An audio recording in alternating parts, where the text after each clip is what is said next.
I'd just like to welcome Martin Archie here. We're at Low Carry House and sort of in the Walksburn Valley. Just wondering what your enterprises are on the farm. Well, we're all sheep now. We had suckler cows until 4 years ago. Gave up some land, got rid of the cows, trying to make life a bit easier. So we're lamb 550 blackface, Northumberland blackface yows, and we put them all to Leicester and sell mule gimel lambs. And we have a few mules, of which some of them are used for recipients because we do embryo transfer work. And we have a flock of 45 blue-face, crossing type blue-face Leicester to breed tubs and tubs to sell. Really. And what is your special ideas of the qualities of the Leicesters? What do you go for? Well, I've been involved with them all my life, really. My dad came here in 1961 and brought a couple of Leicester gimel lambs with him. So I've had them all my working life. So every pitfall possible with Leicesters we've had. But overriding that, they're the backbone of the sheep industry because of the father of the mule. Unbelievably milky, prolific, very good mothers, very big, powerful, add a lot of carcass, a lot of stature to the sheep.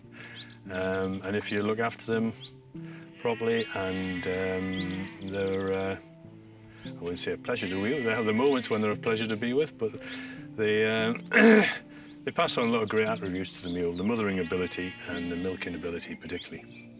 And you wish to just continue on breeding sort of for the very best of bloodlines and all that? Well, we try and do the best we can, yes, yeah. Best we can breed and hopefully sell on to somebody else to do something good for them as well.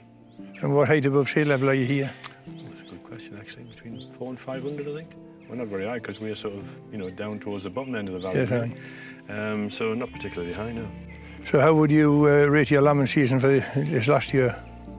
Well, it's been easier than normal, but mostly because we've had the lowest lambing percentage we've had for 7 years, I think.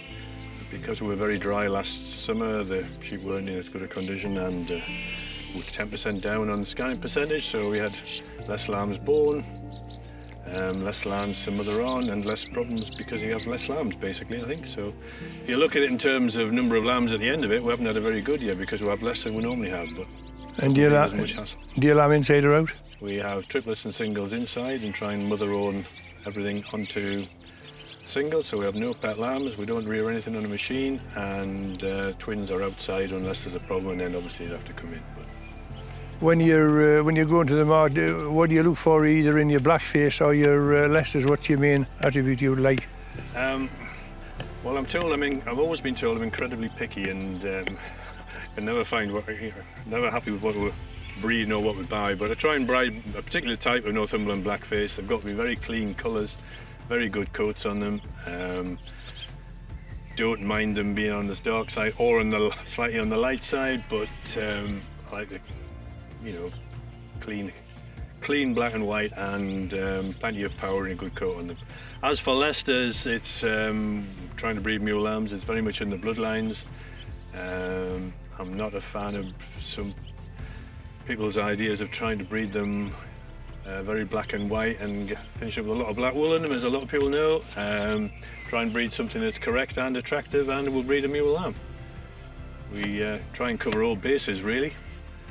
It's no good. I don't like putting Leicesters to a tub I don't like very much, just because his mules are quite good, and likewise I've never used a Leicester for a second year if I didn't like his mule lambs.